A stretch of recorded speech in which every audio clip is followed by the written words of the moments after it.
రంగంలో రెండు రాష్ట్రాల మధ్య జల వివాదం తలెత్తినప్పుడు ఆ రాష్ట్రాల మధ్య నీటి పంపిణీని చేయాల్సిన బాధ్యత కేంద్రాంది. దాన్ని పరిష్కరింపజాలకపోతే ట్రిబ్యునల్ వేసి ట్రిబ్యునల్ ద్వారా పరిష్కరించాలి. కేసీఆర్ గారు వేయండి, మాకు పరిష్కరించండి అని పోరాడిండు. ఢిల్లీ వినకపోతే సుప్రీంకోర్టుకు పోయింది కేసీఆర్ గారు. అపెక్స్ కౌన్సిల్ మీటింగ్లో మాట్లాడింది కేసీఆర్ గారు. కేంద్రం మెడలు వంచి ఒత్తిడి చేసి ఆయన సెక్షన్ 3ని సాధించారు కదా. సెక్షన్ 3 కేసీఆర్ గారు ఎందుకు సాధించినట్టు? ఆనాటి కాంగ్రెస్ ప్రభుత్వం తెలంగాణకు అన్యాయం చేసింది కనుకనే కృష్ణానదిలో నిజమైన వాటా సాధించడం కోసమే కదా సెక్షన్ 3ని కేసీఆర్ సాధించింది. ఒకవేళ 299 టీఎంసీలకు మేము శాశ్వత ఒప్పందం చేసుకొని ఉంటే కేసీఆర్ గారు సెక్షన్ 3 కోసం ఎందుకు కొట్లాడతాడు? అపెక్స్ కౌన్సిల్కు ఎందుకు పోరాడతాడు? సుప్రీంకోర్టు మెట్లు ఎందుకు దొక్కుతాడు? వందల సంఖ్యలో ఉత్తరాలు ఎందుకు రాస్తారు?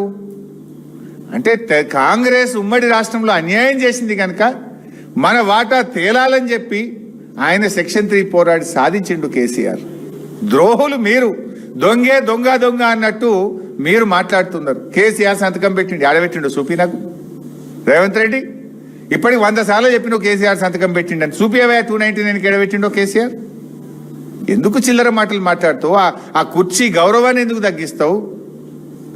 ఆనాడు అడహక్ ఒప్పందం, ఎందుకంటే అప్పటికి ఉమ్మడి ఆంధ్రప్రదేశ్ అసెంబ్లీలోనే 299, 512K ప్రాజెక్టులకు నిర్మించింది కనుక తాత్కాలికంగా దీన్ని వాడుకోండి. ట్రిబ్యునల్ పంచిన తర్వాత ఎవరి లెక్క వాళ్ళకే.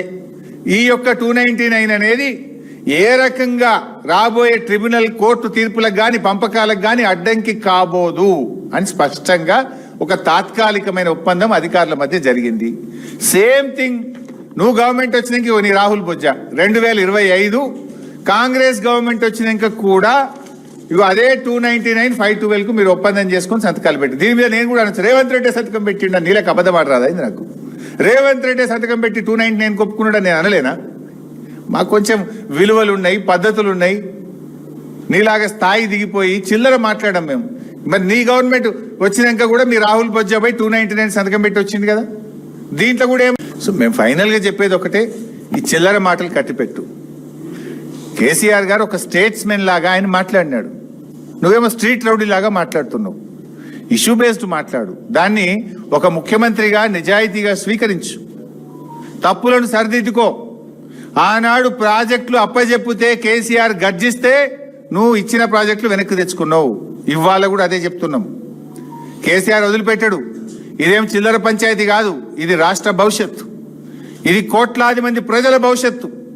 బీఆర్ఎస్ ఊరుకోదు, ప్రజాక్షేత్రంలోకి పోతామని చెప్పిన కేసీఆర్ గారు రేపు నల్లగొండలో, పాలమూరులో, రంగారెడ్డిలో బహిరంగ సభలు పెడతాం.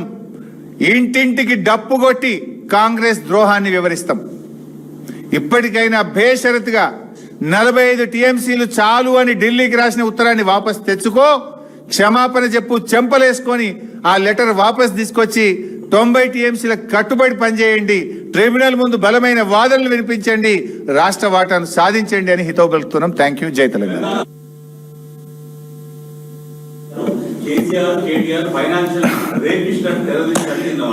ఆయనకు నేను సమాధానం అవసరం లేదే. దువ్వూరి సుబ్బారావు గారు చెప్పిండ్రు, టోనీ బ్లేయర్ గారు చెప్పిండ్రు. ఒకసారి ఆ వీడియో తీసుకొని చూడమని. కేసీఆర్ గారు తెలంగాణను ఆర్థికంగా ఎంత అద్భుతంగా అభివృద్ధి చేసిండ్రో. It's not me, Tony Blair and Duvvuri Subbarao told them. Please see the video.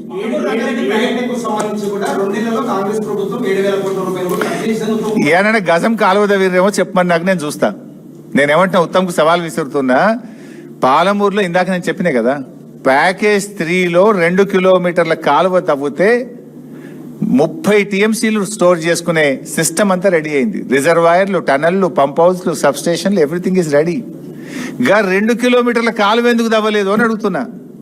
మీరు పాలమూరు ప్రాజెక్టుకు 2 ఏళ్లలో చేసిన పని ఎక్కడుందో చెప్పండి, పోదాం. నేను చూపిస్తే మేమేం చేసినాం. ఇప్పుడు నేను చెప్పినా కదా మీకు, నేను ఏమేం పనులు చేసినాం. మోటార్ నొక్కినాం, నీళ్లు కూడా ఉన్నాయి, 4 టీఎంసీలు ఈ రోజు అని కూడా చెప్పినా కదా.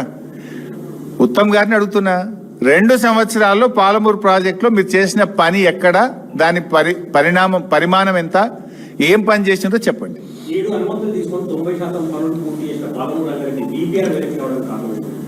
ఇది కాంగ్రెస్ పార్టీ యొక్క నిష్క్రియాపరత్వం వల్ల.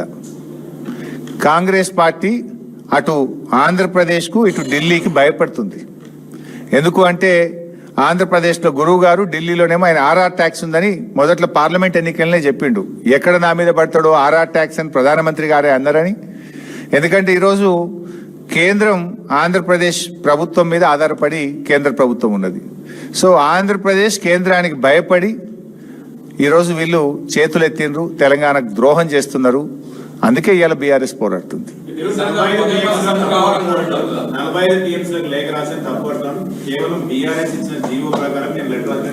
నేను జీవో ఇప్పుడే చూపించిన కదా బాస్ మీకు.